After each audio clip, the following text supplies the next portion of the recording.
Mabuhay! Ayan, maraming salamat naman po sa Panginoon. Nagkasama-sama na naman po tayo, naway ligtas o safe po ang lahat. Tagalog, English, di ba?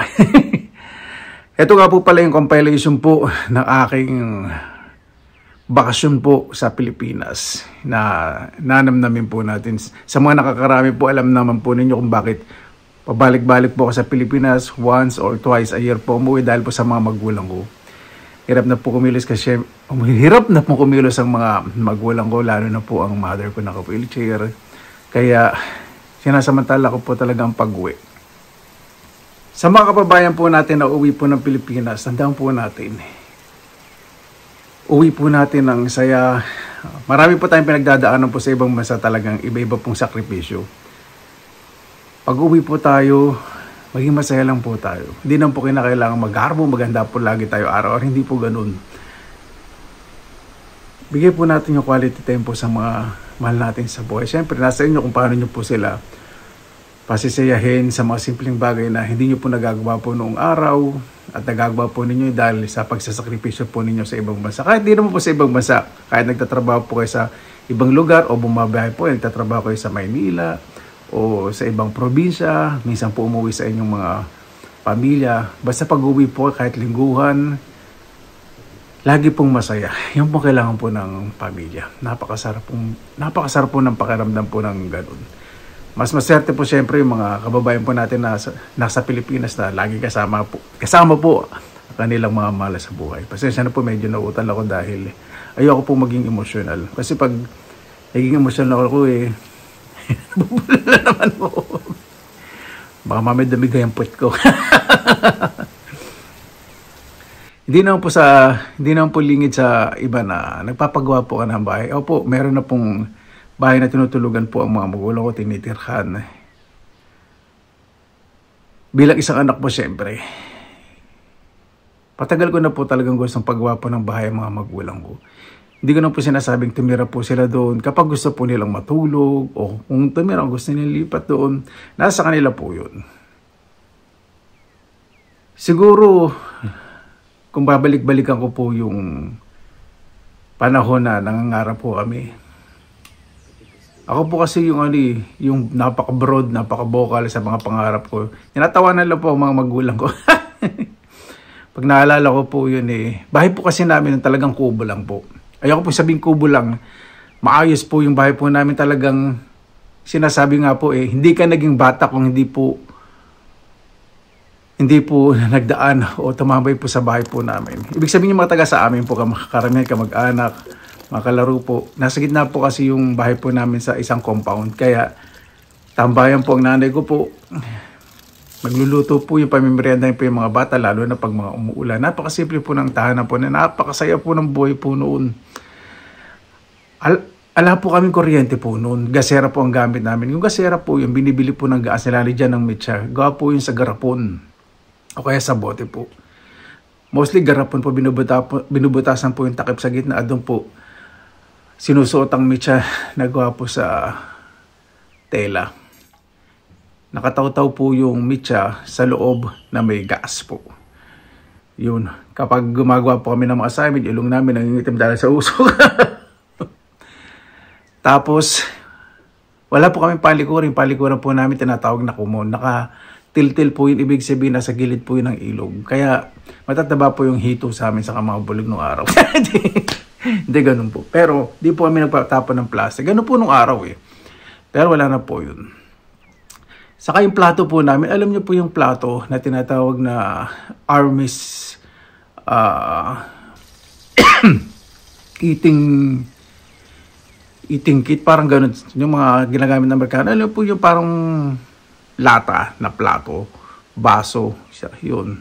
Baso saka pinggan na parang pinantarahan po na kulay puti. Ganun po. Ganun po yung mga plato po ng Army.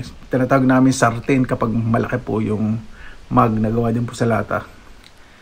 Napakasarap po ng buhay po noon. Wala po kaming gutom. Mahilig pong magtanim ang father ko ng mga gulay sa paligid. Mahilig pong mag-alaga ng manok. Kaya pag wala kaming ulam, magkakatayo nanay ko ng manok. Dahil sa ulam namin, tinola o adobo. May mga... Basta marami po. Maraming prutas. Meron po akong tsuhin na nagbabantay po ng lupain na marami pong bungang kahoy. Namumulot po kami ng santol, mabulo. Napakarami pong mga mangga. Ay, naku, nakakamiss po nung araw. Wala pong gutom. Kapag umuulan, meron pong kanal na malapit po sa bahay po ng kamag-anak ko, sa gilid po ang bahay niya na nakadugtong po sa bukid. Kapag umaapaw po yung bukid, umaagos po yung tubig sa kanal na malinis. Sumusuba po yung mga isda, liwalo, gurami, hito, bulig. Ang dami din pong nahuhuli. Ang father ko po meron pong balon. Kapag low tide, naglilimas po kami. Sumasama po kami ulit ko, pero kinder po ako nun eh. Kaya minsan ako sinasama kasi nahirapan akong damputin po yung mga isda dahil ang lalaki ng bulig. Pag high tide, yun, namamahay po yung mga isda sa balon ng father. Ginalagyan niya po yun ng mga drift food. Ibig sabihin yung mga kahoy po na may mga butas, kawain, bubutasan niyo po para mamahay po yung mga isda po doon. O mga tuod. Yun. So, pag maglo-low tide, inaan niyo po. Napakasimple at napakasarap po ng buhay po namin nun. Walang gadgets. Hindi po namin naranasan magutom. Kahit mula nung nag-Saudi po yung father ko, ang mother ko po, bigas po talaga ang inuuna. Bumibili po siya ng mga palay. Kapag naubos na bigas, nagpapakiskis. Hanggang dumating po yung father ko, nagka-problema nga po sa Saudi, nagkaroon ng Gulf War mo yung father ko. Kinapos po kami sa pera po noon, sa Pambao, naglalakad kami. Pero wala po kaming naranas na gutom dahil nga po sa diskarte po ng mga magulang ko. Totoo po yun ano. Hindi naman po batayan ang edukasyon ng antas ng pamumuhay o kung ano po yung trabaho. Kasi minsan sila sabi, ano tapos mga trabaho mo? Paano doon binabase ang pagkatao ng isang tao? Di ba po? Para sa akin, hindi po eh. Kasi natutunan ko po sa magulang ko at nakita ko po at naranasan ko po sa magulang ko na hindi man po ganun kataas ang kanyang pinag-aralan. Napakataas naman po ng respeto nila sa sarili po nila sa kapwa. Kaya napakataas po ng respeto sa kanila ng mga tao. At mahal na mahal po sila ng mga taga sa amin dahil sa pinapakita po nila. Hindi lang po talaga diskarte ang kailangan sa buhay, kundi pakikasama po sa kapwa. Hindi lang kailangan edukasyon, no? Ang kailangan sa pamumuhay, kundi yung karunungan kung paano ka kumilos sa buhay ng patas. Siyempre, isipin po ninyo yung buhay po namin nung ulit po ako. Opo, naranasan po namin ng pangungutya sa eskwelahon o sa kabuhayan po namin. Pero hindi po iniintindi po yun ng mga magulang po namin. Lalo na pong nanay ko, lagi po tinuturo sa amin na huwag pansinin.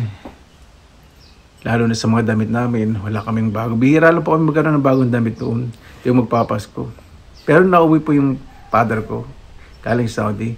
Nakaranas din naman po kami ng sarap sa buhay. Talagang pinaranas po sa amin ng mga magulang po namin. Ay, nako. Kung pwedeng balikan lang po yung dati, mas pipiliin ko po yun. Opo, meron po akong 2 tahanan po sa aking nabiling lupa. Pero yung sigla ng mga magulang ko, kung ibabalik ko po yung dati, napakasaya. Ang nanay ko po gigising po noon alas 4. Maghahanda na po yung almusal, magsasangag. Bago po kami pumasok sa eskwela, hindi naman po gano'ng kalakihan ang aming baon. Lagi po kami baon na pera po, binibigyan po kami ng nanay po na para kung may gusto daw po kami bilhin. Excuse me. Nakahain na po yun. Pagising po namin lahat. 6 po kami magkakapatid. Napakasarap po na pakiramdam po nun.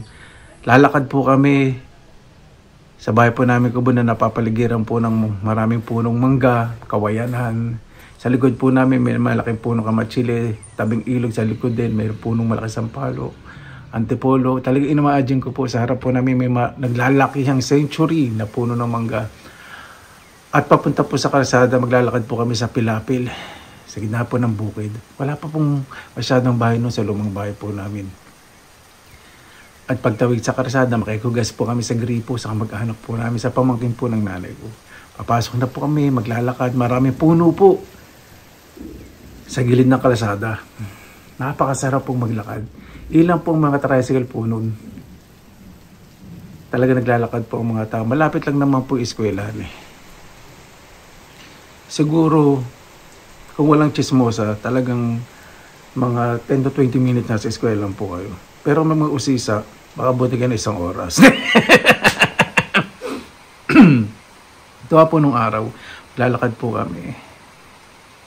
Yung mga mag-anak po namin talagang tinitignan po kami. Napapansin ko po yun. Ingat ka, iho! Nasaan ba ang nanay mo? Wala bang maghahatid siya? Wala po talaga kasi busy pong nanay sa pag-asikaso po sa bahay namin. Lilinis pa po yun. Mamalengke pa po yun. Ganun po ang nanay ko. Para sa tanghalian naman, ang dami pong ginagawa ng nanay ko pag wala po kami sa bahay. Namumulot pa po yun ng mga kahoy. Nagsisibak po ng kahoy. Inihilera niya po, binibilan niya po sa may arawan po yun para may panggatong po kami. Minsan po nanghihingi po yun ng kusot o ipa para gawing panggatong. Halimbawa po kung sa tag-araw, meron po siyang may ibak na kahoy o ipa na pwede pong panggatong. Wala po pong kaming kalan na digas po noon. Puro di kahoy po talagang gamit ng nanay ko. Napakasarap po ng buhay. Pag-uwi na po kami sa hapon, nakakain na po kami. Masarap lagi ang ulam. Simple. Makikipaglaro.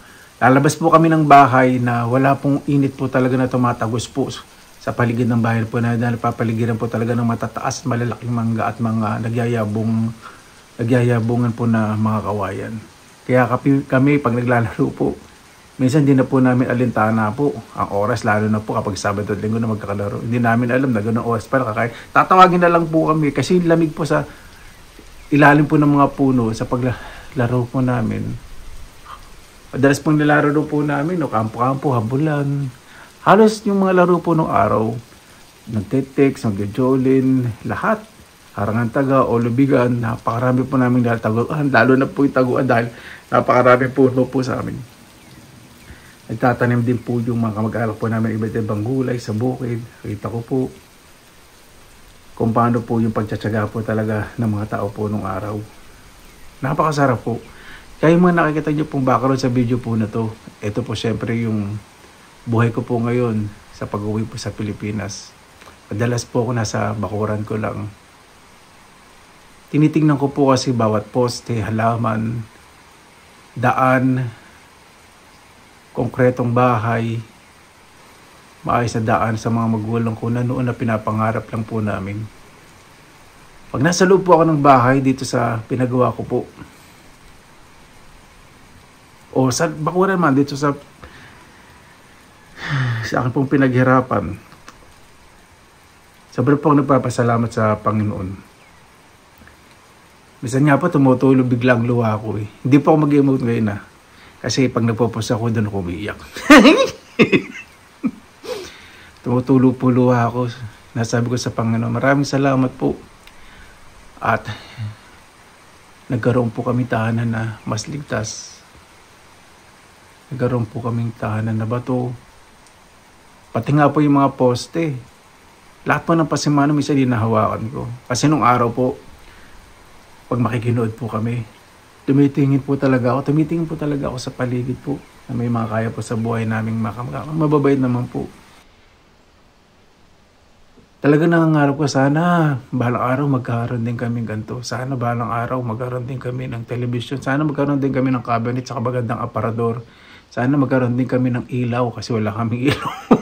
Sana magkaroon din kami sariling tubig. Wala din po kami sariling tubig. Nakikigib nga po pala kami noon. Minsan gumagawa po ng balon yung father ko. Doon ko po kami kumuha. Malinis na po, pinapanligo po namin. Pero hindi pinanluluto.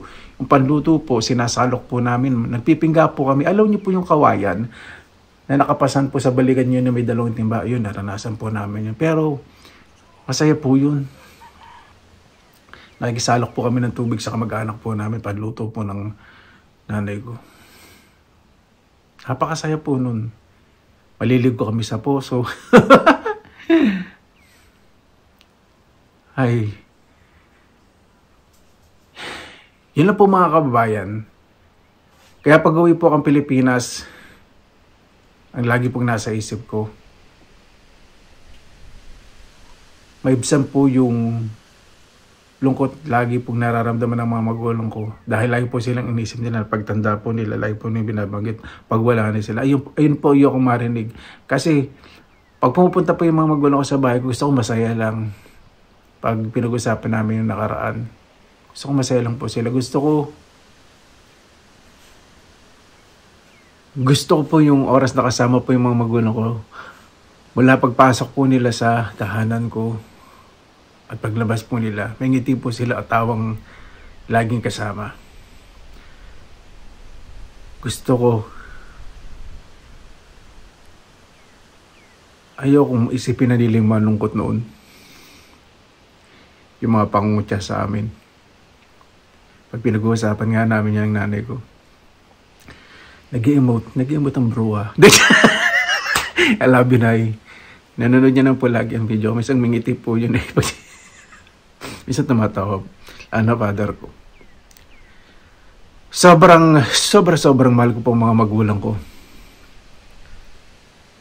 Dahil sa sakripisyo nilang binigay sa amin, yung balik na binibigay ko po, wala pa po sa 1%. Kung pag-usapan natin 100% ako, wala pa po.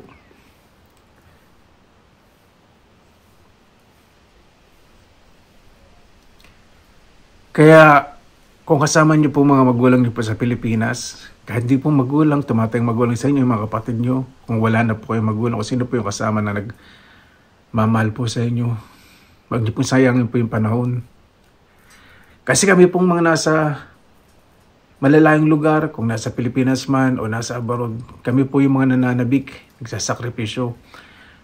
Sa pamilya po kami kumukuha ng lakas ng loob para po lumaban sa buhay.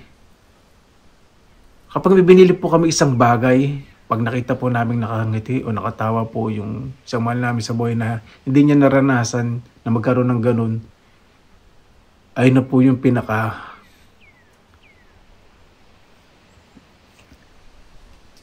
tropeyo po namin na hindi po mababayaran ng pera. Kahit anong pagod, pag nakita niyo po yung mga ganong sitwasyon, yung saya, napakasarap po ng pakiramdam. Pag uwi po ako sa Pilipinas, hindi po ako nagkikwenta kung magkano po nagagastos. Totoo po yan. Hindi naman po ako mayaman. Ibig sabihin po, naglalaan po talaga ako ng pera sa pag-uwi ko. Ibig sabihin kung ano yung gagastosin ko, lalo na kasama ko po magulang ko, hindi po ako nagbibilang. Pag lalabas po kami, basta enjoy lang po kami. Hindi na po maalis, syempre. Sa iba po siyempre, kikwenta, mga ganun. Nangingiti na lang po ako. Yung po mga kabayan, ito pong video na to ay compilation po sa nagdaan ko pong bakasyon sa Pilipinas. Pag uwi ko po, yung bahay po na aking pinagawa para sa mga magulang ko, paayos ko po ng mas maayos. Finishing na lang po kasi yun para po mas maging komportable po sila kung gusto nilang matulog doon o mamahinga. Nasa kanila po yun. At least meron po silang mga ibang pwedeng tulugan. Kahit meron na po silang tinitiran. Paano po mga kabayan? Maraming salamat na po sa inyong oras na ilan sa Pinilangan Lakbay. Sa tuwing oras po nakasama po natin ang pamilya po natin, wag po natin sayangin yung oras o quality time kahit gaano kapagod po tayo o kahit saan po tayo nang galing. Dahil yun po yung panahon na minsan hindi nila sasabing namimiss nila tayo. Hindi nila sasabing pwede ba tayong mag-usap kahit sandaling oras o kumain sabay-sabay. Gawin po natin. Yung quality time po, minsan hindi po hinihingi ng iba yan. Kailangan po ipadama po ninyo. Hindi po ipakita, dapat ipadama po ninyo. Maraming salamat na po sa inyong oras nila sa Pinilangan Lakbay. Basta lumaban po tayo ng patas sa buhay. Tayo po tayong positive vibes, good vibes. God bless ngayon po lagi. Magandang araw. Laban lang!